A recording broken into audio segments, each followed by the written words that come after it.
You're tuned into Inside Lowell.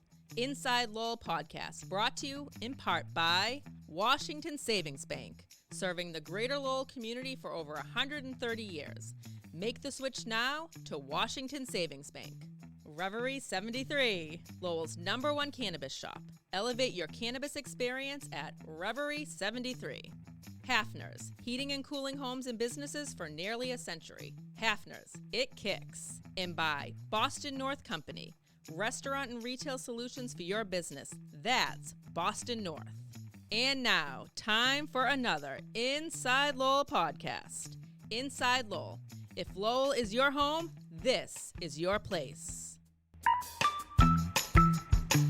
Hello again, everybody, and welcome to another Inside Lowell podcast. I am your host, Teddy Panos, coming to you from the Inside Lowell studios here in beautiful, historic downtown Lowell. And today, whenever the heck you're watching it, we're pleased to have in studio with us the Pod Squad, back together again for our now monthly Pod Squad. Left to right on your TV screen or computer screen or cell phone screen. The one, the only, Jack Mitchell, the El Jefe of the Lowell Live Feed Forum. Mikaela McCarthy, the Hyphen, is joining us as well. Hello, Mikaela. How are you? Hello. I'm good. How are you? Good. I'm going to try to not lean in and get my head into the shot there like I keep doing, because that's kind of scary.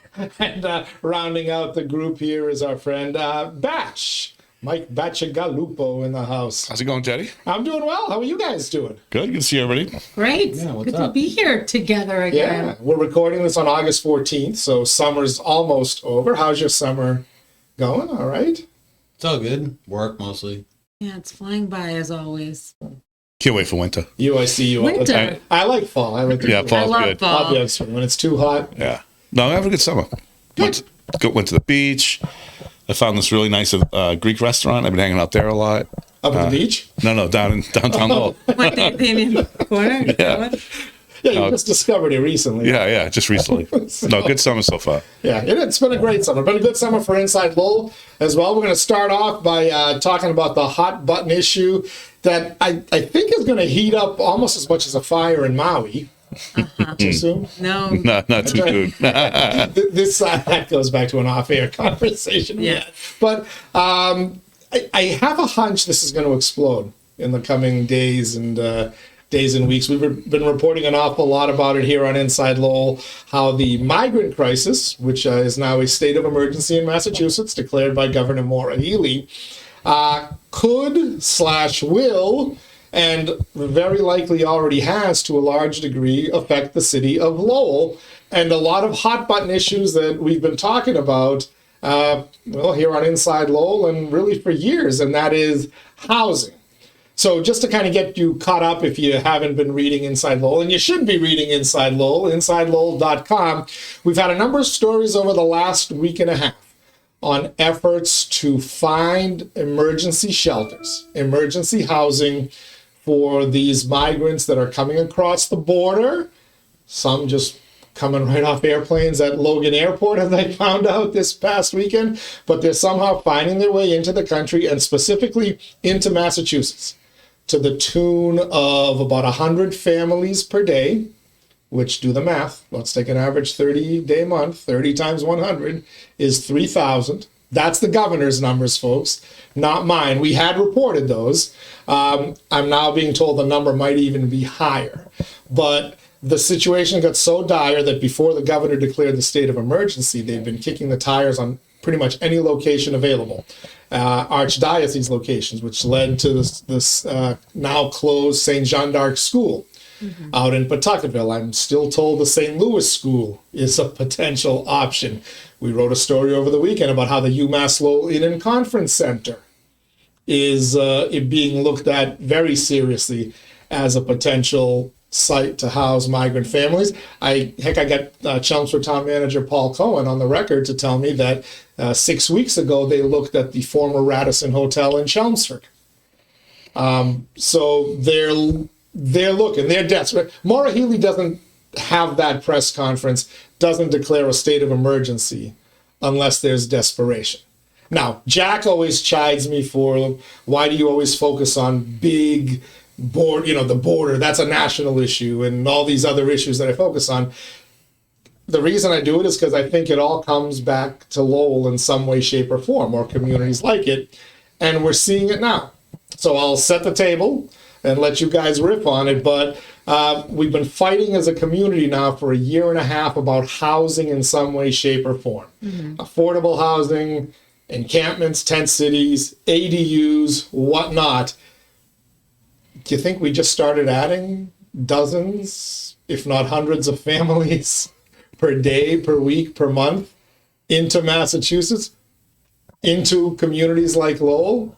Why do we think suddenly it's impossible to find an apartment in Lowell for anything close to an affordable value? Well, if you have 20,000 people that don't have a home, what's another 30,000? Batch wrote a column about it, actually. We invite you to read that as well. The SS apportionment. Yeah, that's why. was your article on it. But Jack, Mikaela, Lowell, so they're looking at places that are near commuter rail lines and public transportation, right? So it's not just Lowell. Lowell's a big one, right? I'm told they're looking at anything. They're looking at places like Concord, right? They're looking at a lot of different, which makes sense. Governor Healy asked people to take them in. If you can take a family in, to your residence, or if you're a business, if you can take them in, which I assume means employ them. Which here, if they want to work, let's go. There are restaurants dying for help. But if we're going to do that, let's count me in. But Jack, should we have a welcome mat out in Massachusetts, and specifically in Lowell, Massachusetts, for people who need housing that are coming across our border in some way, shape, or form, when we're having a hell of a time taking care of the issues we have today in Lowell? It's complicated. No, hear about. Complicated. I think that one of the things that we definitely need is low-wage workers, right, or unskilled workers. I remember not too long ago reading an article about an issue down in Cape Cod. Cape Cod is running into a situation where the cost of living in Cape Cod is so high that it's pricing out the staff that work at the tourist destinations, that's right? happening in Maine too. Okay, so if to sort of build it out a little bit, you go on vacation, you pay whatever $3,000 a week for a little nice spot in Cape Cod, and you go down to the restaurant and there's no one to clean the toilet, there's no one to peel the potatoes, right? There's no one to work the what do you call that, valet parking, right?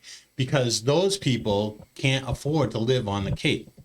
I heard a story about a buddy of mine went out to Nantucket to do some work, and the plumber that was doing some repairs and had a shop actually had kind of a boarding house inside the plumber shop. This was years ago, right? Maybe we don't need to send anybody down to Nantucket. Maury Healy. Allegedly. Hey, You're you got just some ratting room? out your buddy. It's not my buddy. Oh, okay. It's just a buddy, a guy from. He's a back in made-up the day, person. Right? He's a made-up No. This is a true story. Yeah. So Doxing because him. Allegedly. the plumber needed You have a sparrow helpers, between your thighs any moment now. helpers and laborers, but if you're, where would they find a place to live in Nantucket, right? So now just take the concept of an island of Nantucket and the challenges that it has, and just expand it to the Commonwealth or to the United States of America. What's his name? Some guy that you probably loved for a while, but then he became establishment or deep state, and now you don't like them anymore. Said a long time ago, one of the feds, right, said one of our biggest challenges is having unskilled low-wage workers.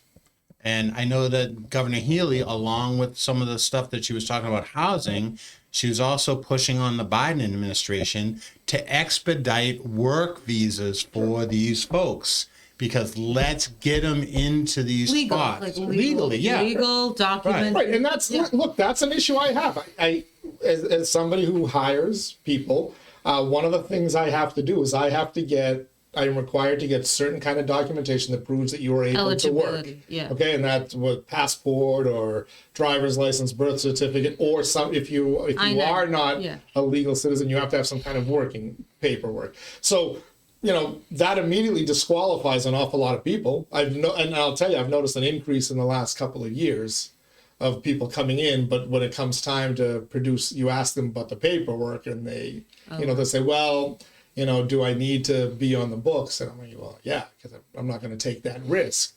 But so that's an issue.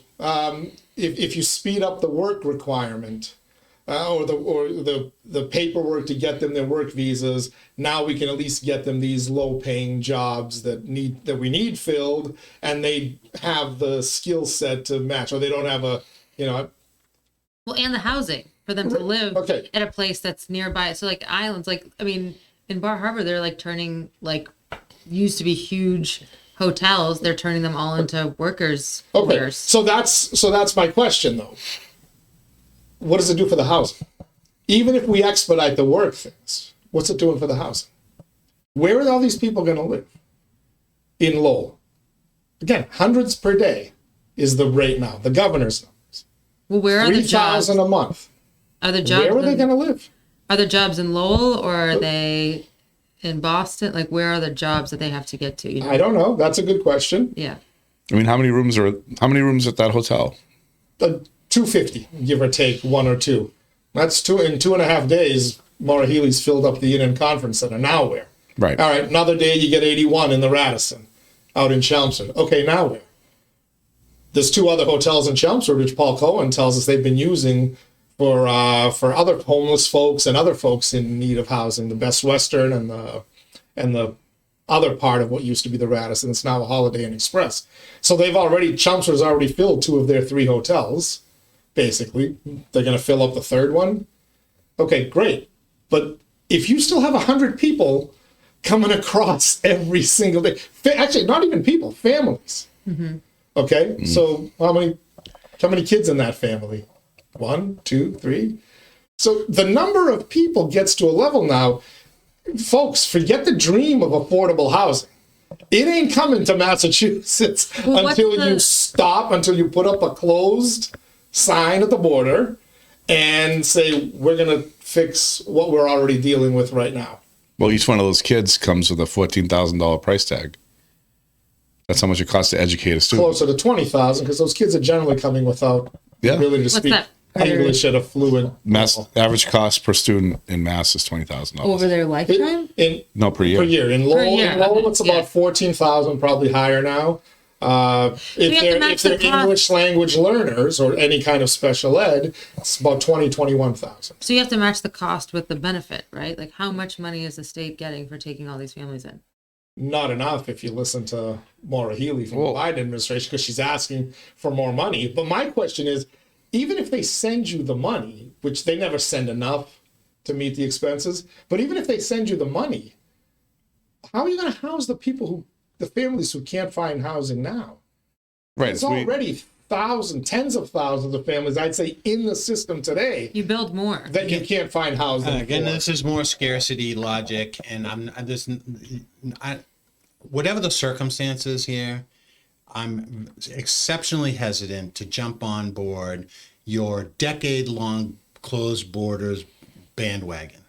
All right. Is that what we're? I thought it was. He's got a Lowell first closed border bandwagon. Like, I'm not jumping on it. Like, it sounds sort of very plausible right now, but like, I know illegal immigrants. I know immigrants. When Teddy talks about people, it's not like he doesn't know people, but I don't buy in. Like, he thinks everybody comes in and goes on the dole. The people that I know are all working. If they're working illegally, they're working illegally. Like, there's a lot of businesses that are unlike you, Teddy, that will run 2 sets of books. Where are they working? Are they working somewhere where they can afford a Massachusetts rent? Okay, I'll say this is what I'll say. I think there's a bar chain, right? I'm just going to use a name. I'm not saying they're working with illegal immigrants, but there are places like Joe's American Bar and Grill, right? Like, you would think that something that was in a mall, a sub shop show, you might think, oh, there's an illegal immigrant there, right? But the corporate people are actually doing some of this stuff. It's I don't know. this stuff is all around you. I know it is. You've got American citizens that all work under the table. So, all right, like all this stuff is this cash economy is all around us. That's not a new thing. And I'm not terrified of immigrants. Okay. I'm just not terrified of immigrants. I'm not terrified of immigrants either. Well, you shouldn't be. I come from them, right? But commercial real estate is like... You guys are the ones complaining. It's your political ilk that's worried about housing. How many times? Housing first. We need a housing first strategy. We need affordable housing. We need this. If you keep increasing the demand, you can never get the supply to keep up. And economics is simple. The market of supply and demand tells you, as long as you've got people, you can't build housing fast enough. That's why they're looking at school buildings. Well, what about converting a lot of the commercial real estate that's now empty and not? The right? one like, with WeWork is going down the tube, right? Convert it. That's an ideal place. Stick as many poor people into an office building with one communal toilet. Where are the showers? Okay. You just took my suggestion and went like very, very quickly. No, because that's what we're doing. They looked at the Jeanne d'Arc school. Yeah. They're looking at the St. Louis schools. Folks, you don't raise a family in there. You want an emergency shelter for migrants? You can convert buildings. It takes time. Yes, of course it takes time, but the buildings are there. It's easier to convert a building than to just build a new skyscraper downtown in financial district that's empty. So what's that going to do for the rents? Are these people going to stay in these emergency shelters forever? Do we expect? From my understanding now, you get 2 years. You need a separate. So all of this money to house these people it's going to come from federal dollars, right? I'm assuming there's some Whose dollars? Federal budget. Our tax dollars. Our tax. Okay. Yes, Teddy. Right. Our tax dollars. Yes, is going to be subsidizing. But it hasn't. I mean, okay, we're sending tons of money. We're sending billions of dollars into Ukraine. Like we can spend some money. We can spend now some money. we're talking. You want to complain about federal tax? Like, yes, that's where it comes. That is where it comes from. So you can have a separate mechanism that covers the expense for converting these commercial buildings or whatever, and covers the cost of this temporary housing situation until these people get on their feet. So how are you going to make rent affordable for the people who are already here and having a hard time struggling to pay the rent? And again, these people that are working at the chain restaurants or the family-run restaurants or wherever they're going to work, how much they're going to, 15, 18, 20 bucks an hour going to pay a Massachusetts rent? Well, I'm not like a expert, on this matter, but like I feel like if you create like a separate mechanism that's federally funded for a temporary housing solution for these families, that will soften the blow for any sort of like impact to the rent market that everyone else has to deal with. Well, there's a false assumption here, and the false assumption I think is that people, when they bring people in, or the housing issue, that there is a real desire to fix it. I mean, if you were really concerned about the 20,000 families or the 25,000 people that need housing in Mass now, you'd put a lot of energy into fixing that problem. You'd find solutions. Whatever we've been doing hasn't been working, and yet now we're going to compound it with another 30. And it is, I mean, it is a scarcity issue. Like if there's 20,000 people already that don't have a place to live, and you add 30,000, you haven't been able to handle the 20. The mechanisms that we have aren't handling that load, but we're increasing it. If we just pump the brakes and figure out a way to make it work, wouldn't that be better than bringing in more? But what if the 20,000 that we have are 20,000 sort of proven deadbeats, and they're not going to work? Like we know in the homeless, it's a different animal. So you're saying that migrants all work, and the 20,000 homeless families are deadbeats. That's a simplification, but if we really need to be that simple, I'll go with that. Sure. I'm going to agree with Jack. I think at this point it's safe to say there's enough American citizens who are deadbeats that it's not just the migrants. Well, but I mean, it's a lot of it's. I mean, it's a combination. I think there's probably a percentage of the 20,000, a percentage of the 30,000 are probably. You're always going to have a percentage of deadbeats. My experience with immigrants they are exuberant with the joy of opportunity here in America that they don't have. All right. They don't have where they come from. Some of them are escaping, not that we talked earlier about the traumatic experiences, right? And people's backgrounds and their backstory. But they don't have opportunities, and they have opportunity here, and they just can't imagine how much opportunity that they have.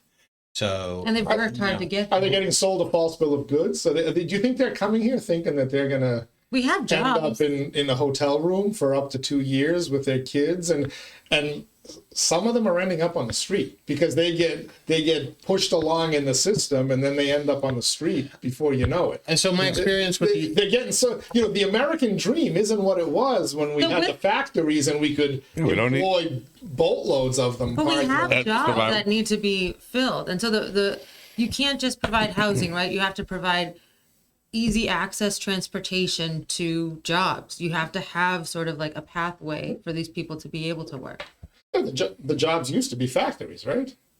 And at one point we needed to bring a ton of them in because somebody had to dig those canals. Why are we speculating? The mill owners were going to dig a canal. We already have established through our anecdote, but it's anecdote that has panned out and proven in discussions around us, right? The Cape is having an issue with getting low-wage workers because they can't afford. They'd have to live on our side of the canal in order to work in Provincetown. So who's for $15, $17 an hour going to live in Quincy and then drive over to Provincetown every single day? 3 hours All right? a day or whatever. Just like the reason why that plumber had the bunkhouse in his shop was because the workers couldn't afford, and this was a long time ago, so they could afford to live on the Cape, but they couldn't afford the shuttle, the ferry back and forth, right? And the time committed to the ferry. So, we've already proven that we need to be able to do something. We have to give space, affordable space. We either have to increase wages, which, the Bernie Sanders folks will say, let's increase wages, right? I'm not advocating this. I would talk about reparations, I'll talk about rent control. I'm not essentially a proponent of it, but I'm not against it to the point where I can't have a conversation about it, all right? Maybe that's where we get into rent control. I know there's some progressives that are really pushing this idea. Has it been proven to bring rent down? Where has it been tried that it's brought rent down? You're asking a leading question. All you're doing, your question is just to shit on the idea of it. Well, because I'm telling you that it's been tried and it doesn't work because at some point you have to realize there's only so much of a pie to go around. You can divvy the pie any way you want, but the pie is only so much. If you keep bringing in people who need to eat that pie, at some point somebody's going to starve. The pie isn't so much. The pie gets bigger. Sure. How big is it going to get? How big is a where- housing pie going to get? You know where I see it really working though is if someone has like seasonal workers, like let's just take the Nantucket example. People own restaurants, people own, landscaping companies that, the rich people need to like make their nice houses look great. A lot of those companies like own housing for their workers. So if you just connect people to the jobs and that's somehow linked to the housing, that seems like a great planning strategy. Every one of these people I talk to, the landscaper says they can't find help. So why wouldn't we have all these people flooding into the country who want to work? But you can't find help if they don't have anywhere to live. You need to bring the housing close to where people are working. We're going back to boarding houses. Well, right? It kind of worked. It did work, right? And it actually exists, but Is that what you're proposing, by the way? This is, if I'll talk about reparations and rent control, I'll talk about boarding houses. So I have a child is looking for an apartment close to Boston where she works, right? So when my oldest child went to college, she did this thing where she got some friends. There was a group of people, and they went in and found an apartment. But they all knew each other prior to finding the apartment. They all had to sign individual leases. Interesting. Right? Okay. There wasn't one lease, and then so they all had to sign individual leases, but they went in knowing each other. Our youngest daughter just signed a lease with a property management company, right, that represents the landlord or the owner of the property. But it was done individually. Like, she doesn't know any of the people that live there. There was 4 bedrooms, or actually 6 bedrooms, 3 baths, and there was a lease for each bedroom. So they wouldn't call it a boarding house. Isn't that illegal? Don't they call it like a brothel and something? I remember you couldn't live with like more than like however many people. A brothel is how you pay the rent. That's a different thing. That's a different model. But like they have individual leases, right? And so how is it not a boarding house? And I know that, aren't boarding houses illegal or in some way like... Yeah, they regulated them for it. Well, there's that house over on Branch Ave, which is an abomination and a terrible thing, right? But Council Getchu is going up and down. It's a boarding house. It's a boarding house. Well, apparently boarding houses are not allowed, right? Well, there's shooting galleries. But if you do it, that particular house. But I bet you... Oh, that house. I don't know over there by North Campus or over by South Campus. There are people that own houses that have individual leases. Well, I mean, one of the issues, I think, with the housing crisis is that when you look back at when people came to the country, when we really needed a lot of people coming in, was, you'd rent a house. There might be 6 people. This wasn't ideal, but you'd have like 6 people in a 2-bedroom house or something, or like now if you are on subsidy, you have to have, if you've got 3 kids, you need, and 2 of them girls, 1's a boy, you got to have 3 bedrooms. You know what I mean? Like that you can't have like 3 kids. And they do individual inspections and like there's a lot of things that have gotten in the way of. So we should go back to sort of having people live like the Soviet Union. No, right? No. But there's nothing wrong if you're in a temporary situation and you've got like 4 kids.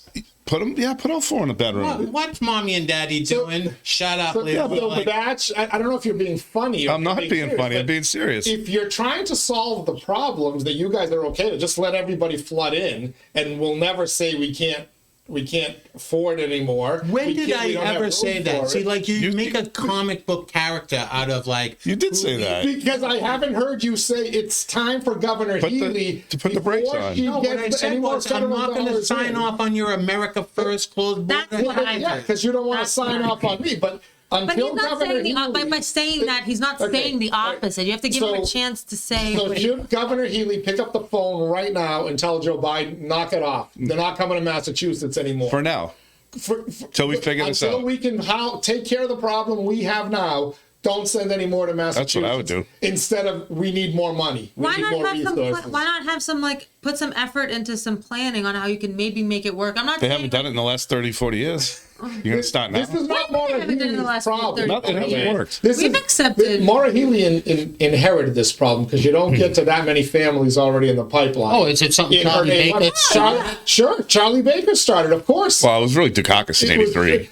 We've had it going on at some level, but, as everybody goes, why is the cost of housing so unaffordable? There's your answer, people, because we've never, as a country, had, except for him, said it's time to stop. Massachusetts is the highest rent out of great. And we're going to hire people to mow people's lawns and people to wash our dishes so that we can enjoy our vegan or our we need to feed the calliope of capitalism. Exactly. And they're all going to be able to afford the $1,600 a month 1-bedroom rent in Lowell today. Like, somebody's going to have to be the adult in the room and step up and say, well, it's not going to be a U.S. You got to stop it. It's not going to be a congressman. You got to keep our 6 seats or whatever it is. You know what? Yes, that's what it's all about. That's the bottom line. I'm gonna push back on that because what that sounds like to me is a disguised version of a Teddy talking point, which is we bring in illegal immigrants so we can get more voters. No. I don't think that's a soccer. No, you're saying not voters, population. They don't care about the vote. They don't even have to vote. No, they don't have to. In fact, they'd rather they don't. Need bodies. Yes, right. That's exactly what's going on. Why do we count illegals? Wait, how do you keep a seat without people voting? Because it's based on population. Based on population. The House of Representatives is based on population. But they vote down. They don't. It's not. So it's not who's voting for them. Whether they pick a D or an R on the ballot in this district. But when they go down to D.C., if you start whittling away Democrats, then the Republicans go up, right? So Teddy might be thinking the big game. The big game is the Electoral College. Yes.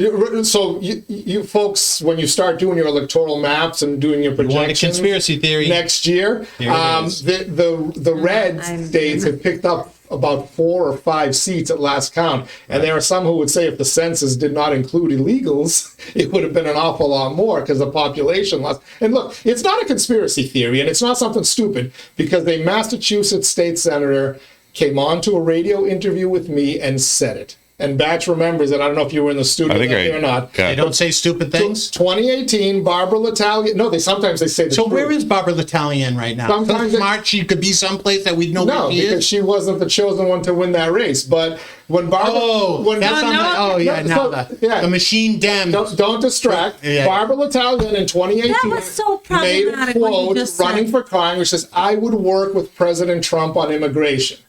And it was a stunning admission for somebody who thought she was going to be the congresswoman from the 3rd district here in Massachusetts. So I put her on the radio because I thought, well, geez, imagine that. Somebody saying, if I get elected, I'm going to work with him in D.C. And I wanted her to explain it. And then she said the quiet part out loud. She said, yeah, we're losing population in Massachusetts. That means we're losing money. She didn't say we're losing congressional seats and electoral votes, but she might as well have. She admitted we need immigrants. She said these words: we need immigrants to replenish the people we're losing. You're just reading tea leaves to your own sort of bias. No, I'm telling you what a woman who has absolutely nothing in common with me politically said Can I ask you a in a question? radio interview. I'm like actually scared to ask this question because I think you're going to say an answer I'm not going to like, but I'm going to ask it anyway.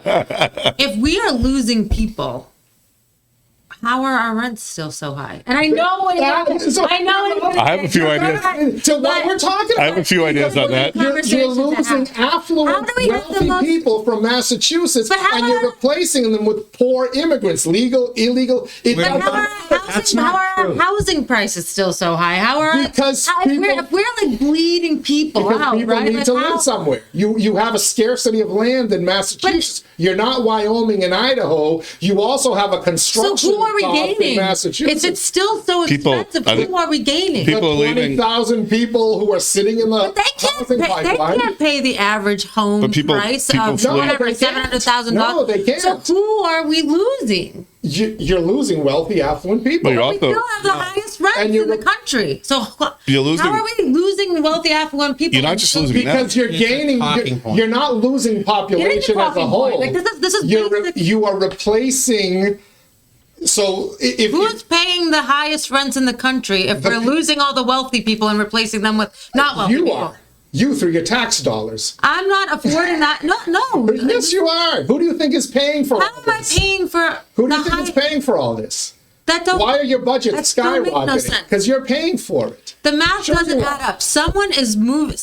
People are still moving here and paying top dollar. They're paying for. It's people fighting over apartments. Right, because if you move, people fighting over people apartments. move out of Boston. So if somebody from Lowell moves out of Lowell to move to New Hampshire, somebody from Boston moves in from Boston to move to go to Lowell. So if you're like, Boston prices are still really high. Right, but if you live in Boston, because Boston's already there's nowhere to build in Boston.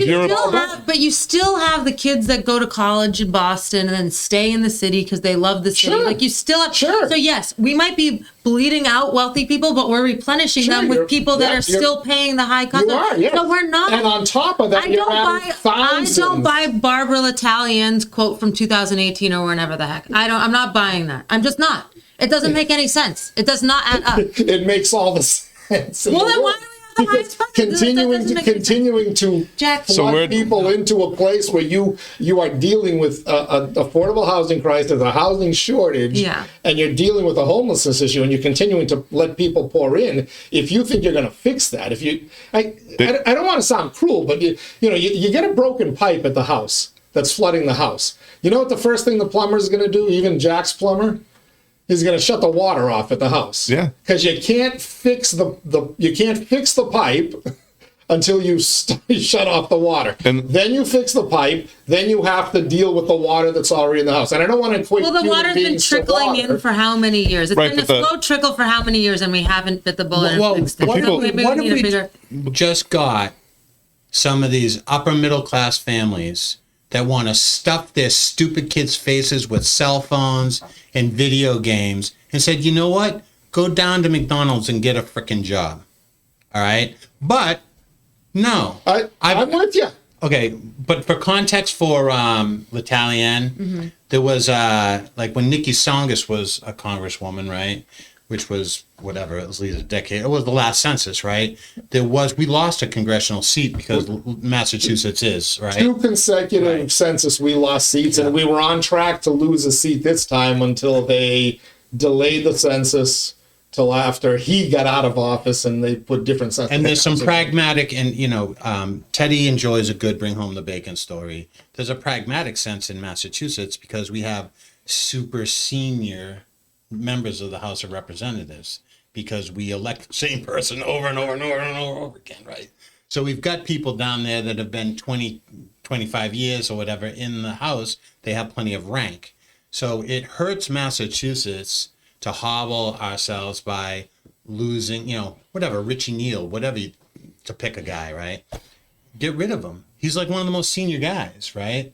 And so there is some common sense reasons to not lose population. I think that's the. But it's not just Italian. It's not that we just lost population either. It's populations of other states have grown, and a lot of that is people moving out of states like Massachusetts down south where it's more affordable. And if you look at like southern New Hampshire right now, most of those people that moved to southern New Hampshire were Massachusetts people, and they were it's like people from the Merrimack Valley move up to Nashua, and then people from and then they come Boston, to work in Massachusetts. Yeah, people from Boston move up there, so you end up with, I think inside Massachusetts, it's like a town to town that flows out, and the backfill comes from, overseas or wherever. It's happening it's not just Massachusetts. Like there's like a migrate, like with this whole like COVID hybrid work environment. It's a across the country. Is like it's all happening. Like the redistribution of professional people are moving north or south to more remote areas. Like they just you can get more for your money. Because a lot of the cities are falling apart too. They're moving out at like so big how urban does this cities. benefit Lowell?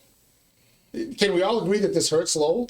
I don't think we're set up to take care of it. Because I'm not sure we figured out how to employ them. They're, unless we're going to ask them all to flip burgers or peel potatoes in restaurants or mow a lawn.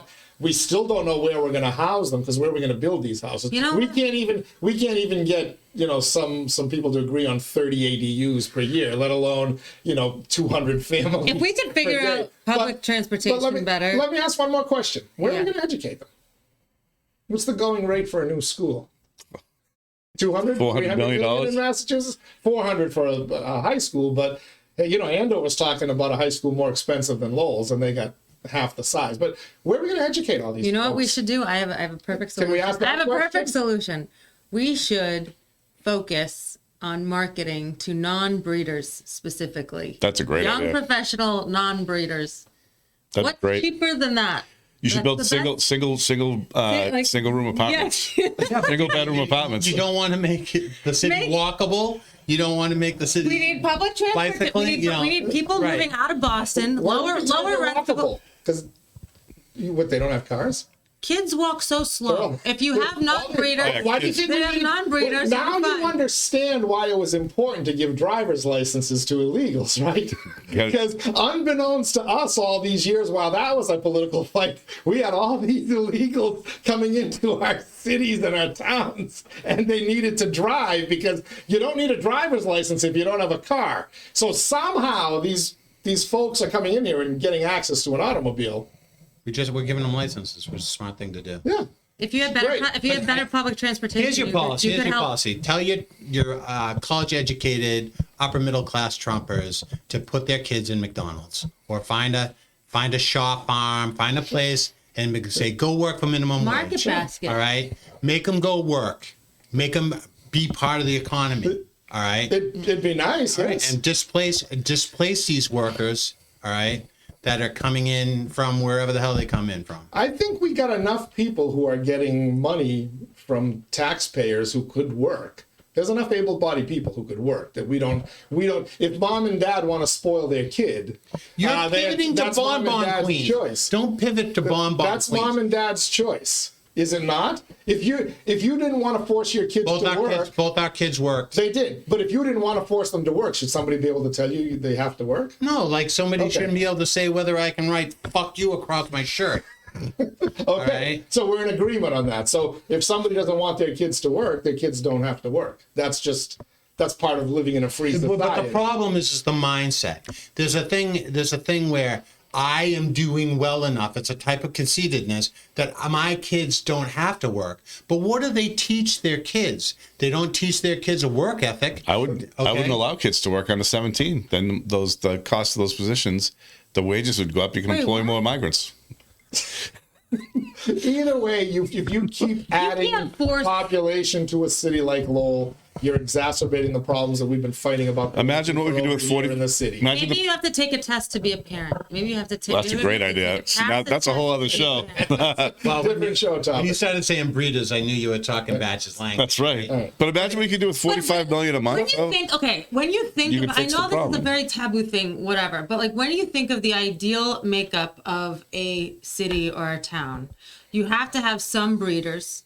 You have to have some non-breeders, and you have to have some older people. That's like the circle. And you got to get it moving on, moving out. And you have to have, you can't force this. Like that's not proper. You're talking at a level way above my head. I'm just trying to figure out where the freak they're going to live. And where they're going to be able to get the money to get the food they want, and then where we're going to educate them so that you don't have 75% of your third graders in a city unable to read at level. Now imagine being this is an opportunity. You're talking about generational poverty. Yeah. You are continuing to create more generational poverty with these insane policies, and the wealthy towns that Jack speaks of, they're more than happy to dump it here in Lowell, Massachusetts. But this like migration thing that we're talking about, where people are moving out of certain areas and moving into certain other low cost areas, like that is a major shift, like across the world, across the country, whatever. But you can use that to the opportunity for Lowell and try to attract young professionals out of Boston, pay lower rents here.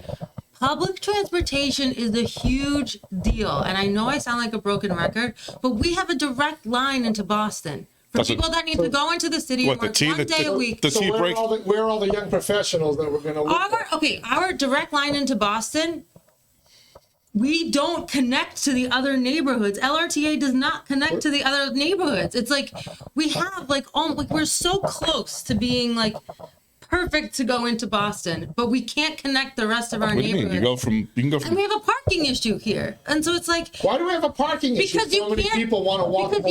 Because you need a car to live in this city, unless you live super close to downtown. You need a car. You're just cracking. Look, when you're talking, right? It's like, oh, you're dead on balls. Blah blah blah blah blah blah. Listen to me, I know so much. But then when someone else, you just busting chops. You're cracking wise. Oh, shoot that down. Are you talking to me or are you going to have fun? I was like, 100%. But I'm also there's also a huge level of truth there. Why do we have so many cars parked on streets? If all I've been hearing about for 10 years is how people want to live in cities like Lowell. Because they want to ditch their car and be able to walk around. You know how nice it is to not. You know a young kid who doesn't have a car? You know how much insurance? An insurance with all this flooding is only going to get way higher. Well, the insurance is high because they steal so many cars. Well, he does have a sponsor that sells gasoline. Yeah, which is fine. Right? Hafner's, it kicks. But the cost of having a car. That's where I get my car filled. It's only going to become. Hafner's is great. It's only going to become more astronomical. So, like, if you have a city that you can take a bus very easily to downtown to like the commuter rail, like that's you get rid of the parking problem, you get rid of the cost. You have all these people with disposable income because they don't have to pay crazy amounts for insurance or a car payment. Well, like that's great. Don't you think that's a great thing? If we have to give driver's licenses to illegal immigrants, you've lost that battle of getting walkable cities and people to walk. If we can't even force the people who are living here illegally to take the bus, nobody's getting on the bus. Well, and I'm not trying to force them to get on the bus. And the T doesn't I'm work. trying to tell you, look around us, folks. All these pie in the sky liberal city dreams are gone. When you're working 18 hours a day and 3-4 jobs at a time, it's not easy to just get on the bus and spend an hour and 15 minutes. Or if you can't get there on time because you don't know when the schedule is. Why do you think? But when you look at the neighborhoods in Lowell, the reason they're so densely built is that they were built before the car. And people used to walk downtown to go to work. Dick Howe was talking about that on Yeah, I read that on Sunday, right? I mean, back think central like is that, like, Centerville could- right now, you couldn't get anybody to walk. They're like, oh, walking from back central to downtown, that's too long. You can't walk from back central to the train station. By the way, you get on the train station, the T doesn't work anyways.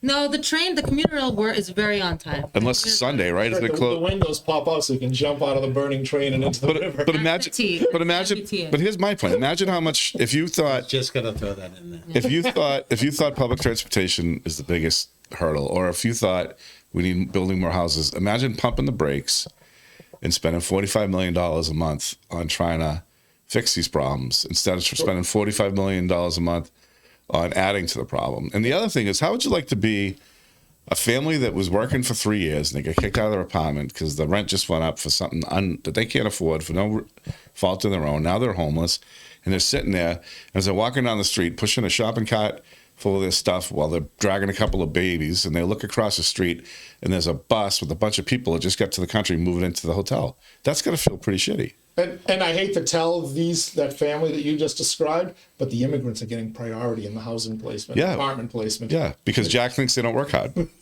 as opposed to the immigrants he met. They're getting precedence under the current system. Yeah, that's bullshit. So, and thank you for bringing up $45 million a month. Yeah.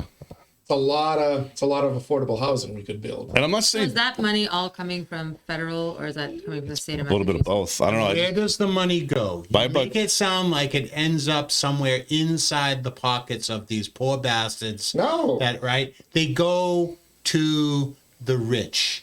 There's people that are the lawmakers are making the idea of friends. Well, where does it flow? The lawmakers. How about some of your pals, the lawyers, the supermarket owners? All right. You hate these people. Shut down every supermarket on the planet. Where does the money go? I don't give a shit. Where does the money go? What does it matter where it goes? If you stop the water, if you shut off the water, in this case, the money that is water, suddenly these business people that you hate aren't going to profit, are they? Business owners. So does part of the $45 million go to fix existing? To the hotel owners are making a freaking killing. Right. They don't have to worry about it. This is their bailout from COVID, right? This is their bailout for COVID. I know my industry's got cut $50 million. Who's building? If I'm a city, who's building housing to the level that you need? It's not the contractor who's building the $1 million home in Westford or part of the money has Carlisle to go, or wherever. It's going to these giant companies that this is what they do. They build large scale housing. It's a real win for them. Win is one of them. There's other companies, but part of the money has to go to the cities that are housing these people, because if you bring more people into a city, you need more resources to run the city. Period. Right, but so part of the money has to go to the city. You're not. I'd be willing to bet you're not getting enough to cover the expenses. It's just the educational expenses. Well, what's enough? Is it 10%? Is it a 10%? Is it 20%? He can all but say unfunded mandate. He's just waiting. Unfunded mandate. That's what it is. You're going to deal with them. We'll give you a little bit of money, but it kind of is. But okay, so how does it work? How does it work? Does Lowell say yes? I agree on this minute. No, they don't have it. From what I understand, Lowell officials are trying to push back, although publicly the city councilors haven't been called to task. So this is a major issue. Yes, but this is going to be. I think this is going to blow up as a campaign. But you could have a win-win situation where you say, yes, we agree to take however many people in, and 30% of the total funding for those people has to be distributed within the city to make city improvements to the water system, to everything. Kind of like the pot places. If we're gonna have these dispensaries, like a sales tax. There has to be a sales tax. Right. But you have to use that efficiently, and you better the city for everyone. But part of the system. Part of the problem is that somebody comes in. It's not like they've got here you've got $5,000 of services and you draw down on it. It's divided up into so many different. It's all piecemeal. It's all piecemeal. So there's really no way to the system's just broken. It's not. You'd be better off. I'd rather just give the immigrant his $30,000. Good luck. That's a better way of doing it. To your point, Badge, Mara Healy's not a stupid person, right? She knows that this can't continue. That's what it's declaring a state of emergency. Well, so it almost makes you wonder, like, why isn't anybody speaking up to stop it, slow it down? I know you guys are going to save the world. So. Well, it fits their narrative. Immigrants make great Americans. They make the best Americans. 100%. All right, then shut up. But it's not an anti. It's not a. I don't think it's fair to the immigrants. Come on, guys, come over here. Come over here. And then you shut the door, and you're like, open and go live in the hotel. yeah. It's like that's a great way to raise a 3-year-old kid. It's like going. It's like going. Providing access to opportunities that these people are willing to embrace. It's like finding an Irish bar and the door's open and they say, come on, and they shut the door and they give you a Guinness in a plastic cup. It's a false bill of goods.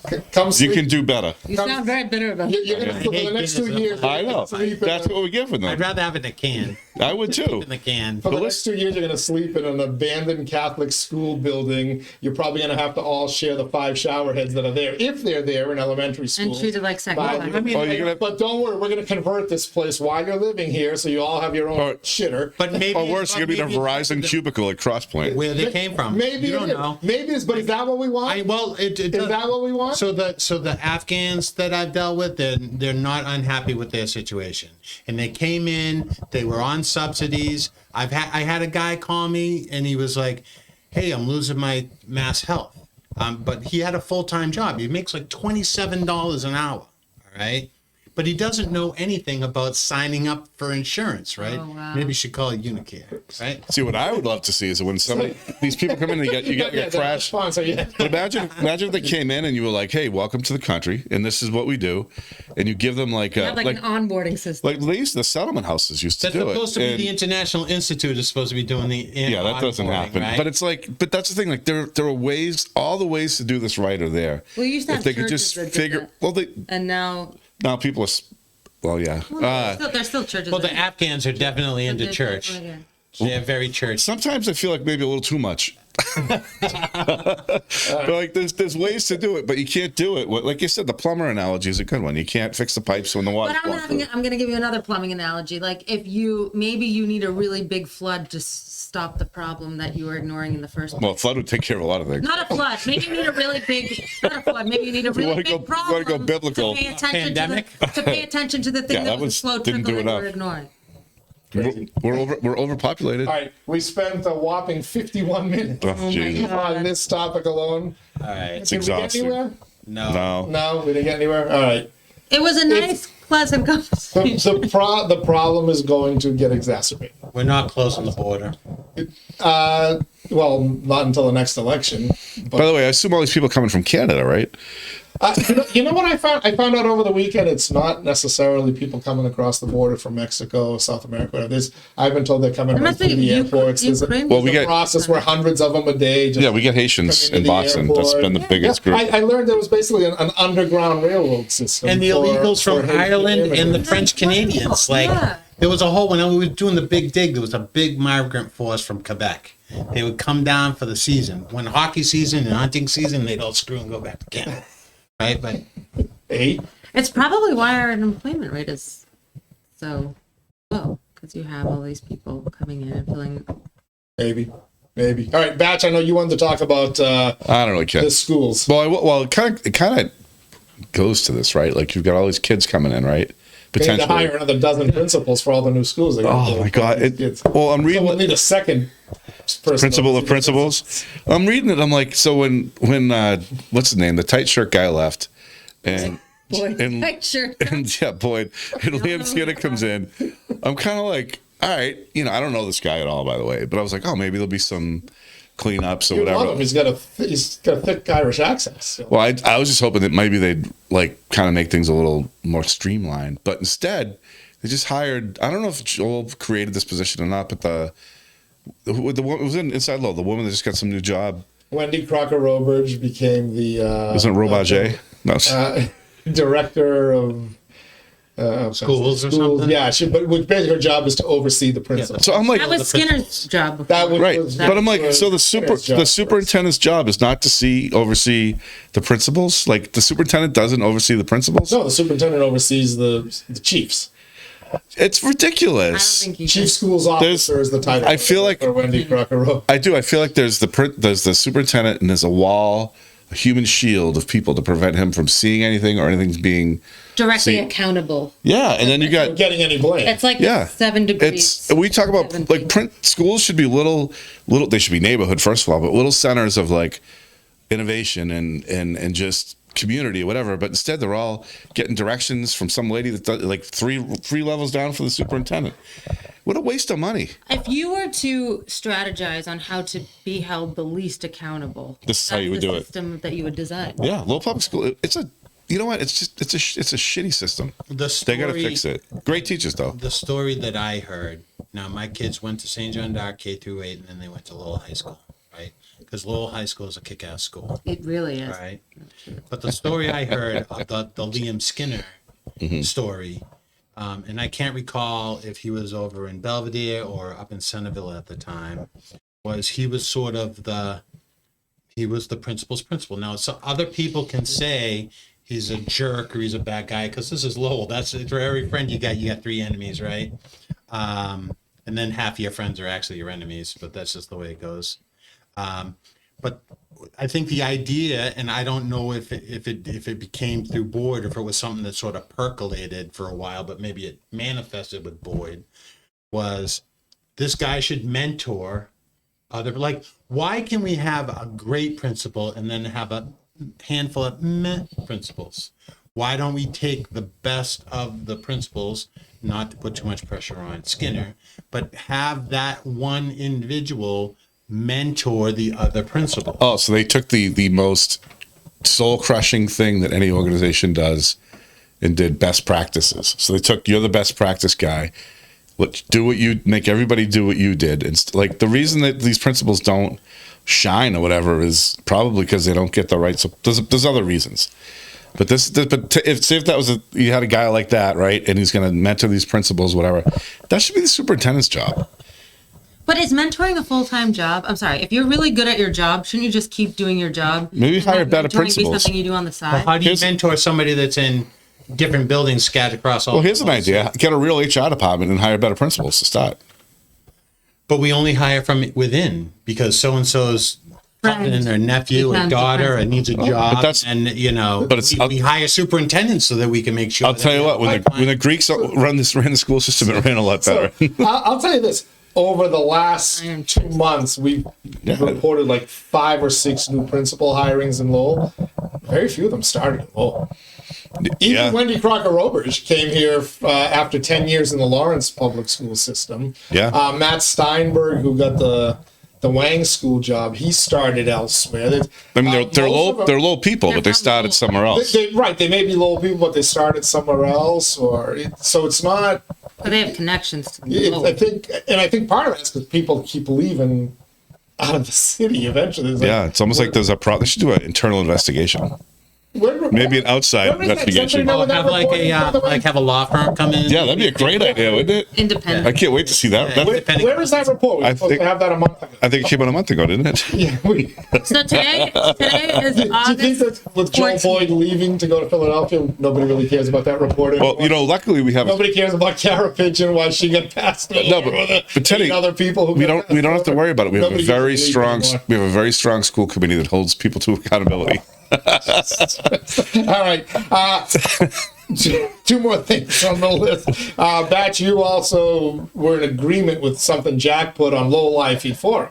I forget what it was. Oh, yeah, absolutely. 100%. Why do we call Sokari Chow or anybody who is held at gavel? No, sorry. No, it's just trying to give him. Right. But Jack Cambridge is moving away from calling like the chair of the council or whatever. Like, why do we call it the mayor? Because it gives people what about kind of a title, but they're not head of city council. So you have to be a mentor to the other councilors. The mayor mentors the other councilors. So it's a legitimate question. As long as the mayor's thing is going to be ceremonial, and I don't want to, you got into a whole to do about whether it really is ceremonial or not, but it's ceremonial. Let's be. It is ceremonial. When the other 10 councils want to slap down the mayor, they can slap him down or her pretty quickly. Right, that's right. So if it's going to be a largely ceremonial thing, why not just call it something else? Why do we call it the mayor? Because it is confusing. There are out of towners who think the mayor is the one who really runs the city. Right. And you try to explain the manager and Plan E to them, and they're lost. So if we could just simplify that, I'd be happy. We'd save a ton on portraits. I wonder how much a portrait costs. Depends. No, they have budgets for that. It's not. I don't think it's crazy. And if they use a local artist, that's all. Yeah, but you have to give them enough time, and you have to make sure it's the right one. So you're thinking it should be president of the city council or whatever, chair. Yeah, anything. Chair of the council? Yeah. Get rid of the mayor. In other towns, it's chairperson of the select board Yeah. or whatever. Yeah. Yeah, I think it would get rid of a lot of that. Because Acrimony. Shelford has a town manager. It's not Plan E, but they don't call the chair of the. Yeah, they got a board of selectmen, right? They And don't call the chair of the board mayor. no. In 2021, there was an overwhelming vote, and there'll be arguments about this, but people want to vote for the mayor. Yeah, it's a Well, bad idea. the council is not going to allow that. It's like asking a house full of kids, like, how to rule themselves. They're not going to rule themselves this way. But one thing we could do is we could just pull away the appetite for being a mayor. Yeah. Get rid of the mayor title and get rid of the portrait. Like, there doesn't need to be, but give them something. I think the mayor's office should have a patronage hire that's basically the right-hand person of the mayor, picked by the mayor. Which they do. The president, right? The mayor, but they should have a constituent services person in there. This job is to be basically a facilitator for the other counselors and also interfacing with public. Because I know that the mayor's assistant gets a lot of work of just doing sort of constituent services, right? And so, like, but it's constituent services on behalf of the entire city council and the president, not or the. Well, a lot of people think they call the mayor's office thinking that's what they're supposed to do because they don't understand that the city doesn't. No one's going to say, "What are you, stupid? You don't know Plan E government." Yeah, they're not going to say that. Jack, I don't say this often, but I 100% agree with you. It's the first time in this entire podcast. No, it makes a lot of sense. Each other. It does, and I think your point that you brought up, and I think it was on your poster when we were talking about it, was just all the fighting that goes on between the councils when it comes time to pick a mayor. It's a lot to, like, nobody cares. It's a lot to do about nothing. It's like a power struggle. Yeah, and it's just get rid of it. So I'll tell you what the negative to that is. The person who gets that post and has higher political aspirations can't go around telling the rest of the Commonwealth that I was the mayor of Lowell. It's because they don't want to give it up. So you're saying they don't want to give that up. Everybody who's run for certain offices said they were the mayor of the city of Lowell. I remember they made a big deal of it when Eileen Donahue ran for Senate. All of us. So instead, you would have to say, "I'm the chair of the." That's not a big deal. Patrick Murphy used it, I think. They talk about people being the assistant to the mayor. Oh, like Brian Martin was the assistant to the mayor. So and so is, and it's like they talk about like right. It's like, and those of us who really know how Lowell's government works, are like, geez, but they're one step above Batch being the mayor of downtown Lowell. Why are we creating a stepping stone culture? Because that's what politicians do. They need stepping stones. The only hiccup in it was like, what do you do with the stupid school committee? But I think this would be a good time to just abolish it. If you went with this, get rid of the mayor title and just make it appointed anyways. That'd be great. Have the city manager pick the school committee? We can figure out. I guarantee we can figure out a better way of picking the school committee than what we do right now. I think voting for the school committee is kind of a good. I don't trust democracy. You could create the school committee out of the city council. Oh, and have it be like a subcommittee. That's not a bad idea. A subcommittee to the city council. Make it. But with a couple, but I'd want to put a. Would they get an extra stipend? Yeah, they would have to get extra. See, now there's an idea, but I would put a couple things on there. Like you have to have somebody that's maybe a parent, like because it'd be nice to have somebody involved in the school committee who actually has kids. So maybe have a parent, maybe have a retired teacher or something like. Right now on the school committee, is anybody? I don't think so. On the school committee? Yeah. Right now? Do any current school committee members have kids? In the system. So Stacey Thompson, I don't believe, has kids, right? Don Lay, no. Sue Mitchell has kids, but I think they're. I don't think Eileen's kids are there. Charter schools. Eileen Del Rossi had a son in the system, but no longer. I could be wrong on that. Right. Jackie had had kids, but her Oh, yeah, were they- grown, yeah. and Connie Yeah. doesn't have kids. No, and I don't, the way it's set up now, I don't have an issue with that too much. But like, if you were going to do it, like if you did have, some city council members act as school committee, and then a few appointed. Some like liaisons that like fit the bill for like a parent. Yeah, and they or could a vote. teacher or I would mind that. What if the superintendent of schools could create a $150,000 a year chief's position, whereby he would train city councilors to be school committee? Just they need That sounds like mentoring. a They need great- mentoring. Yeah, you'd mentor them. He could be the circle, the part of the human shield, the doctor circle. Where they all, Most competent city So you're council saying- would mentor. could you imagine walking into one of those doctor? They would pick the people that regulated their own position. Kind of like how our government works right now, like our federal. Well, the teachers vote in the school committee now anyway, so they pick their own boss's boss. Jack and I are getting a little loopy because we recorded an hour podcast before you guys even came in. But I do want to wrap up this pod squad. We're going to veer off. We're going to get in touch with our artsy and our cultural side. Oh boy! Because Jack wanted to talk about, I asked him what topic, I asked you guys what topics you want. Jack wanted to talk about ARPA investments and our arts community and the cultural economy. I've never thought of you as an artsy fartsy kind of guy, to be honest with you. multifaceted. You're a meat and potatoes. You're like a grunt. No, You're no. not I an artsy guy. mean, I'm friend with the Faulkners. So like Will and Gene Winslow are over at Will's at the Brush, and I think Gene's across. So like I have connections, right? And Henry Mart, that's over at Western Ave. Like I know some of these. Is it folks, Mart right? or Marte? I always It say might be Marte. Marte. I don't. The photographer. Great. Oh, yeah. He's got some Oh, yeah. great photos that he Right. allowed Yeah. us to use here at Inside. He's a Lowell. veteran too. Is he really? Yeah, no, like there's. I didn't talk to that dude. You should. He's a good guy. I wanted to get some drone shots, some because that's the whole thing, though. Very Anyway, I digress. So it's not that I'm disconnected from the art community in any particular way. I've just watched, like, when I came into Lowell in 95, and then the whole Mills to Martinis thing, there was a talk about the creative community or the creative economy. And what I have basically seen is, and I'm sure there was some subsidy, you hear about the apartment buildings that are supposed to be artist lots that have everybody but artists They're living in poor them. people that can draw. Right. So, and then Or play a musical instrument. there was a migration of folks when they got sort of sent out of the South Boston or whatever, right? They had over by where the channel was, 4 Point Channel, right? Yeah. There was an artist community over there. So, and I'm sure there's been assistance from the city and sort of getting their feet on the ground. But it seemed like the artist community, until recently, was kind of finding its own way, doing the best they could within themselves. But just recently, something like Senator Kennedy got a big grant to help buy out the Western Ave Studios, right? So that could be kind of a community-owned building owned by artists. Otherwise, it was going to get sold out, and that was all going to get disbanded, right? Oh wow. And then we had all the murals go up, right? And then Those are great. They're so and great. they are great. And then I think I just saw partly what's pushing this conversation in my head. Wait, so who owns Western Ave now? Does what like do the? I don't.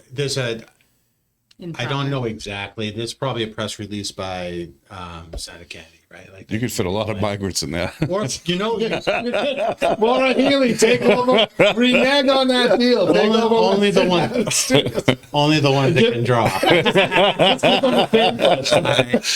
But Crayons for the kids. Oh yeah. there was a post out that was about putting something on the abutments of the bridges at Hunts Fall Bridge, right? Yeah.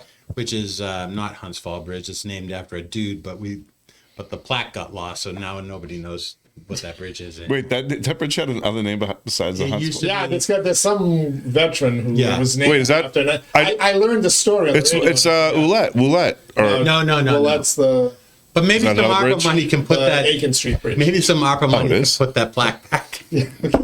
But they were talking about abutments and painting the abutments. And I saw, one of our radical friends that got booted off of Lowell Live feed Who's that? you can't say. But I can guess. was complaining about how, why are we putting art? People are just going to, drive through, right? So it just got me thinking about the ARPA investment in sort of the arts. And I hear different discussions about it, and I think there's really going to be sort of a blossoming of art, like public display art.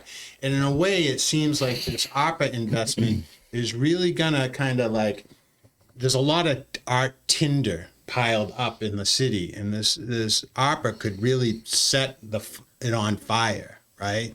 In a creative, beautiful way, not a destructive, ugly way, right? Yeah, yeah. The question, though, is how does the city follow up and sustain this, right? Because it's one thing to just take a chunk of ARPA and go whap, right? And do you mean sustain as in like how do we keep it? Make sure it keeps looking good, like maintenance. There is, because statues don't just sit there and there's maintenance costs to it, right? Yeah.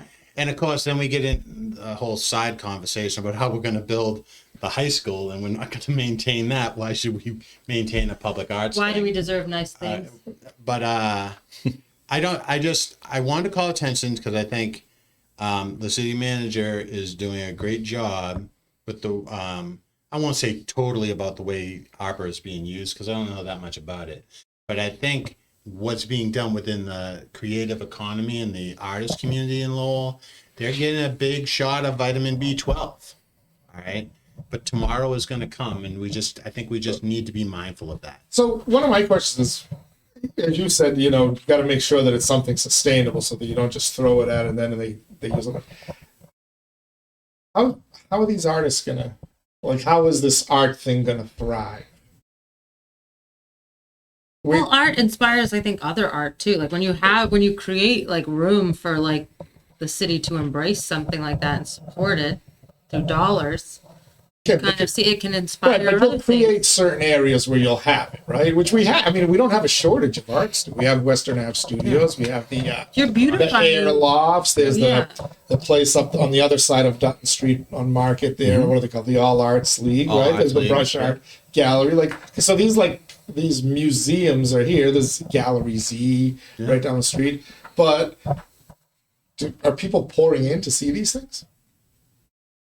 Because ultimately for it to be sustainable, it's got to be an attraction not to the artists who live in Lowell, but people from out of town have to start coming into your. It could just be art studios. That's the Quilt Museum's another one that's been here forever, but that's I think its own league. But we look at Middle Street, right? They did this really nice. We just walked by it. The mural, smokehouse. Like that mural down there definitely adds something to the street. I think it makes the street look a little safer, or it's got traffic, or or the one over by yours, your pocket. You can't even see the potholes in your pocket lot because you're looking at the mural. But there's some Turkish guy the other night complained. I know, I was out there for that. Why isn't this an ethnic mural? Yeah. It is an ethnic mural. I think he wanted pornography on there. Actually, he did. He was talking about. I think he wanted Greeks and Turks war or something. But anyway,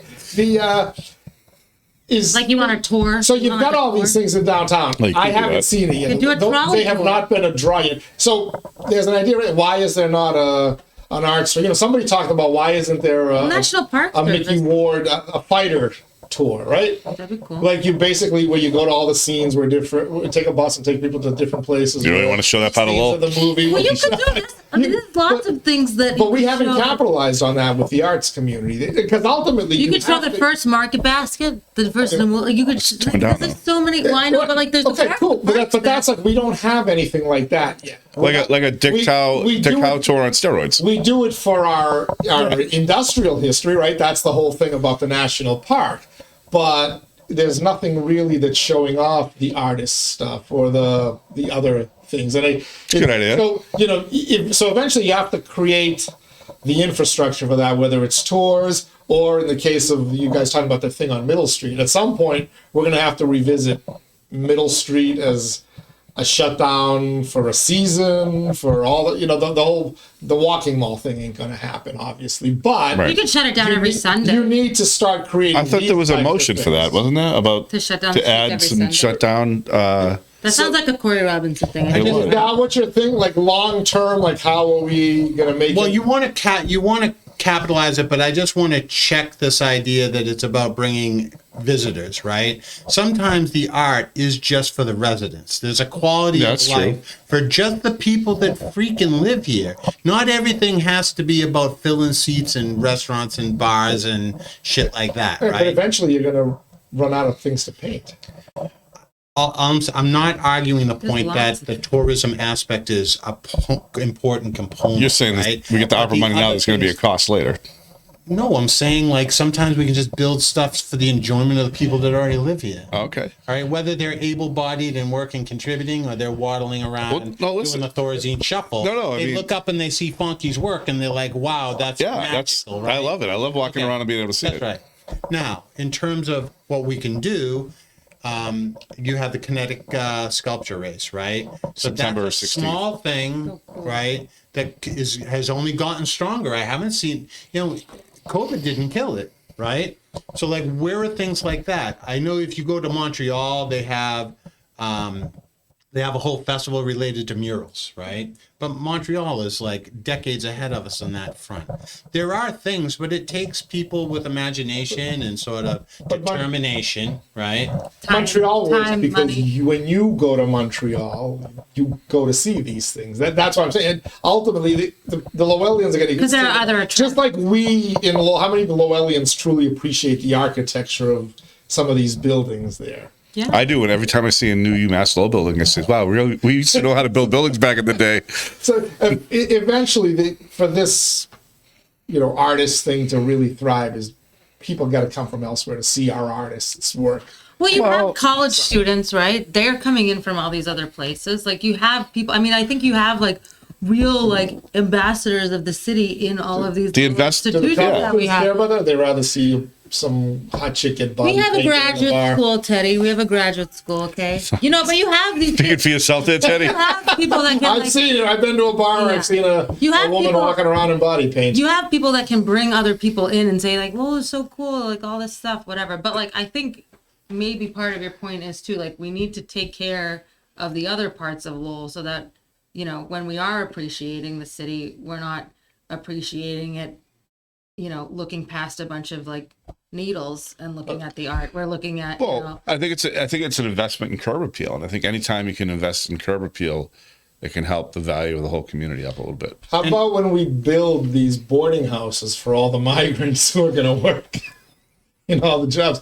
We have murals all over the new boarding houses. Well, I'll tell you what. Every so they can, when they go home, say, "Wow, look at this beautiful." Yeah, but before we act like assholes again, I don't want to brush aside sort of, you dropped a gauntlet like, how do we make it sustainable? That was really your question, right?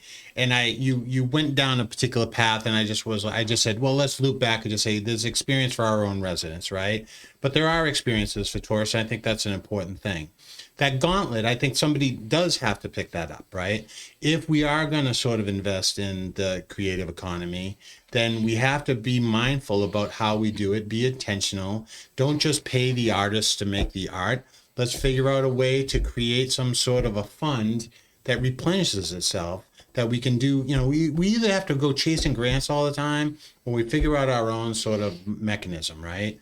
There's meals tax, whatever. Like, I'm not a CFO, but I take your challenge and say, yes, we do have to figure out a way to turn these installations across the city as something, whether it's I think the kinetic sculpture race, I think that's a great event, right? Mm-hmm. Like, what other types of things, like, quilts? I don't know. I wouldn't. The New England Quilt Festival used to be a hopping thing in August. I don't know if it's recovered. I don't think it's recovered really from COVID. But, no.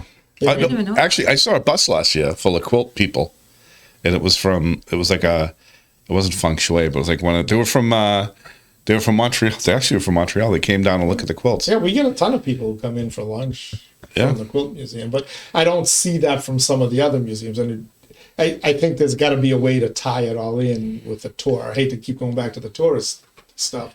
But how do you get, it's like the museums in Boston or in New York, you go to the museums of fine art. If you just get enough bodies in there to go see them, you start to get some donations here and there. You find ways to do it. Maybe it'd be something that if you get, like, take the CVB money, bring the CVB over to chamber and have them work with businesses and artists, you could do all that.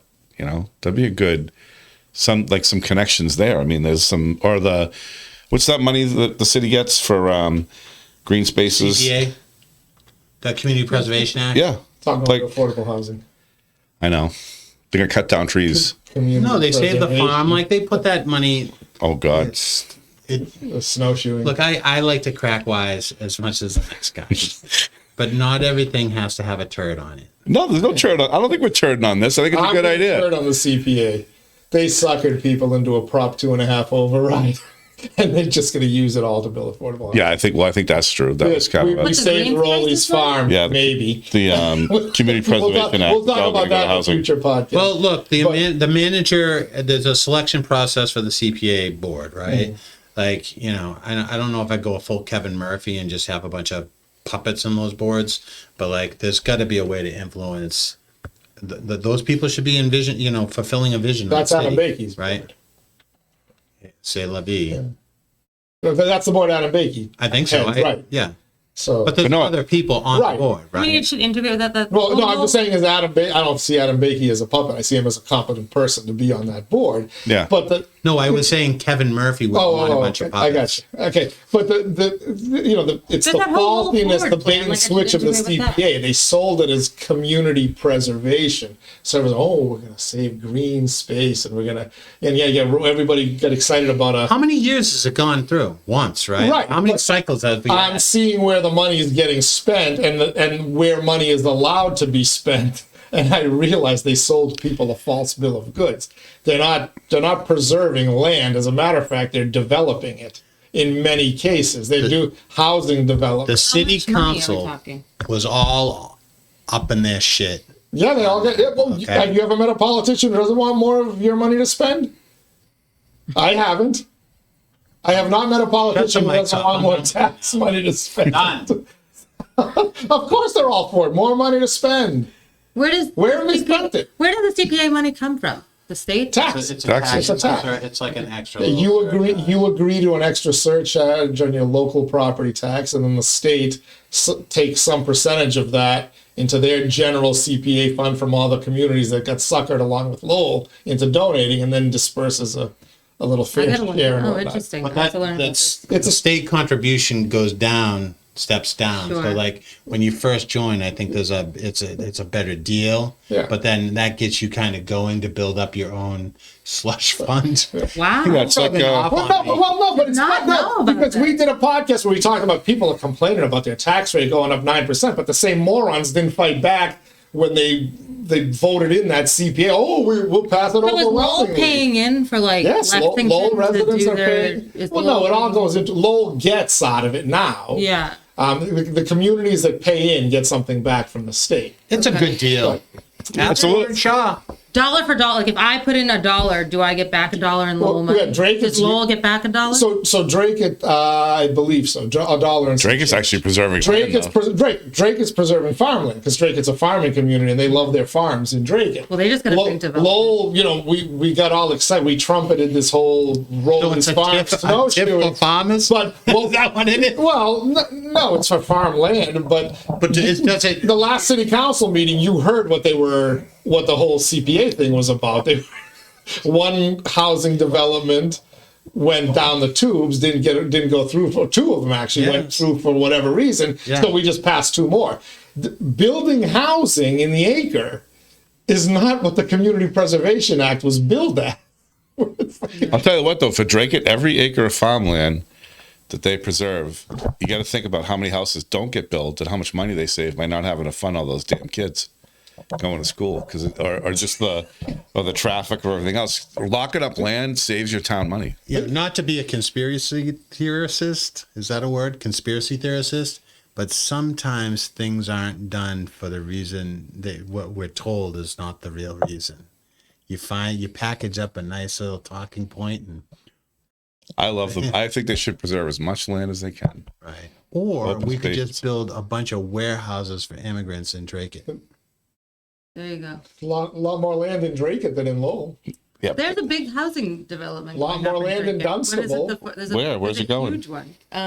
Oh, that Murphy's Farm, that whole, yeah. somebody wants to. Someone couldn't Where build is what it? they wanted to build, so instead they're building made a, what is it, the 40B? proposal, The 40B. 250 units. 40B, now that's a scam right there. so Let me build 10 units of Yeah. low income housing so I can build 500 of But market rate. when you think about It's a it, right, scam. like so when you increase by 250 units, Drake, it like all the town resources that now need to get, like there's an incremental cost Yeah. to all of these like variable costs that go up when you have Where's more. Murphy's? You're upset about it happening in Drake. You're about to increase 250 I'm units not at the UMass upset about. Lowell and I'm Conference. not upset about it happening in Drake. And I'm just saying when you like you have to think about it as like what are the Too many increased people. costs? What are the increased costs to the city if you're taking more people in, and you have to build that into the 45 million a month? And you don't make it back in in taxes. You do not make it back in property taxes. Put your Absolutely kids not. in McDonald's.